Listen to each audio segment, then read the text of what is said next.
आज मध्यरात्रि यानी 8 नवंबर 2016 की रात्रि को 12 बजे से वर्तमान में जारी 500 रुपए और 1000 रुपए के करेंसी नोट लीगल टेंडर नहीं रहेंगे।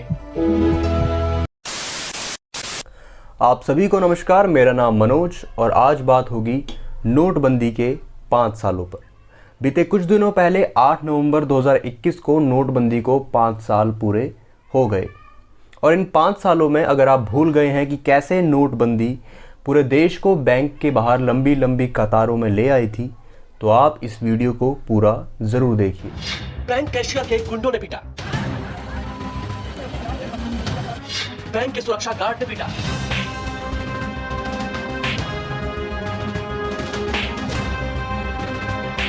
बैंक के गेट पर पुलिस वाले ने पीटा,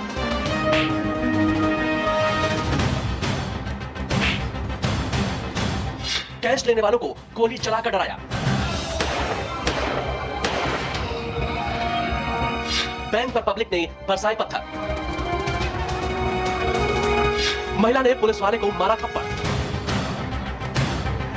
पुलिस वाले पर चप्पल से हमला, कहीं मौत पर गुस्सा तो कहीं मौत पर मातम, कतार में बढ़ रहा मौत का आंकड़ा। नोटबंदी के वक्त सरकार ने 5 अहम मकसदों को भी सामने रखा था। पहला, एंटी करप्शन यानी कि काले धन को ख़त्म करना, उसे बाहर निकालना। दूसरा, कैशलेस इकोनॉमी क्रिएट करना। तीसरा, नक्सल और टेररिस्ट फंडिंग को भी रोकना। चौथा, फेक करेंसी को ख़त्म करना और पांचवा, बड़े 500,000 के नोट्स को भी ख़त्म करना। और सरकार के इन मकसदों को सुनने के बाद भारत की जनता ने सरकार के इस फैसले पर अपना पूरा समर्थन भी दिया था। लेकिन आज इस वीडियो में एक एक कर जानेंगे कि क्या सरकार को उनके इन मकसदों में कोई सफलता हाथ लगी या ये नोटबंदी ही सरकार का एक गलत फैसला थी। ये सब जानेंगे आप इस वीडियो के एंड तक, तो इस वीडियो को पूरा ज़रूर देखें और ऐसे ही एजुकेशनल और इन्फॉर्मेटिव वीडियोस के लिए इस चैनल को सब्सक्राइब करना ना भूलें। नोटबंदी के वक्त सरकार का कहना था कि नोटबंदी से काला धन बाहर निकल कर आएगा और इससे करप्शन पर भी लगाम लगाई जाएगी और सरकार चाहती है कि ये देश उनका साथ दे और पूरी जनता ने उनका साथ दिया भी। लेकिन जब आंकड़ों को देखा गया तो 99.3% पैसा वापस सरकार के पास आ गया था।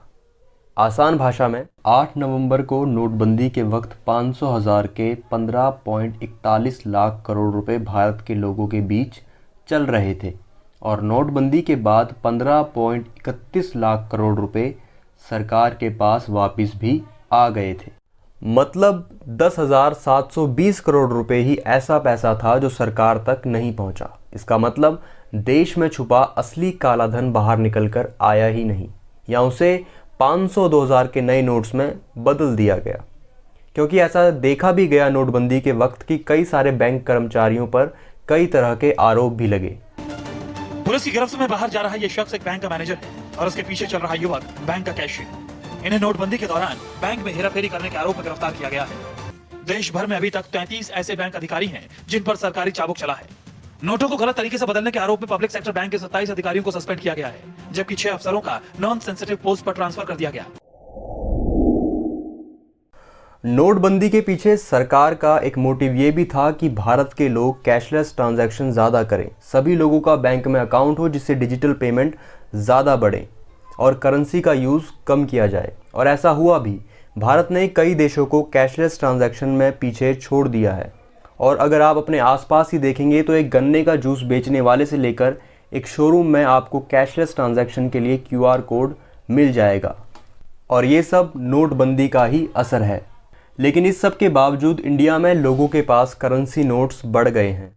2016 से पहले लोगों के पास 17.74 लाख करोड़ रुपए की करेंसी थी, वहीं 5 साल बाद लोगों के पास अब 28.30 लाख करोड़ रुपए की करेंसी है, मतलब पहले से 58% यानी 10.33 लाख ज़्यादा है।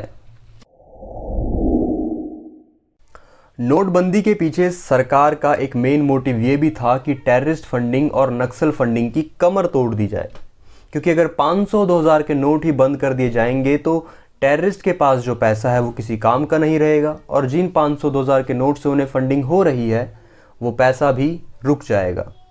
लेकिन ऐसा भी कम ही देखने को मिला, क्योंकि कई टेररिस्ट किलिंग्स में आतंकवादियों के पास नए 500 2000 के नोट्स मिले, और ये भी देखा गया कि टेररिस्ट एक्टिविटीज़ का ग्राफ नोटबंदी के पहले से ही नीचे ज़रूर आ रहा था, लेकिन आर्टिकल 370 हटने से टेररिस्ट का ग्राफ ज़्यादा नीचे आया है एज़ कम्पेयर टू नोटबंदी।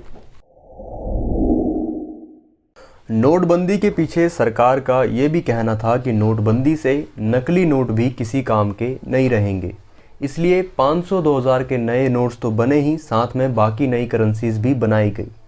लेकिन इसका भी उल्टा ही देखने को मिला। नोटबंदी के 2 साल बाद जो नकली नोट्स पकड़े गए उसमें सबसे ज़्यादा 56% 2000 के ही नकली नोट्स पकड़े गए। नोटबंदी के पीछे सरकार का एक मकसद ये भी था कि नोटबंदी के कारण लोग अपने पास बड़े नोट कम रखना शुरू करेंगे, क्योंकि बड़े नोटों से ही काला धन जमा करने में आसानी होती है।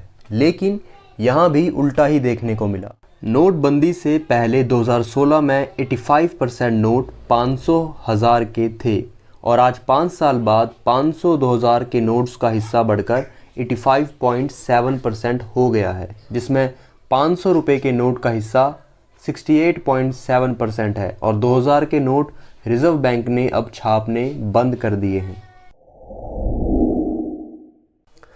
तो कुल मिलाकर देखा जाए तो काला धन खत्म करने के लिए सरकार ने नोटबंदी जैसा बड़ा फैसला लेने की हिम्मत ज़रूर की, लेकिन नोटबंदी के पीछे बताए गए सरकार द्वारा मकसदों में सरकार को सफलता हाथ नहीं लगी।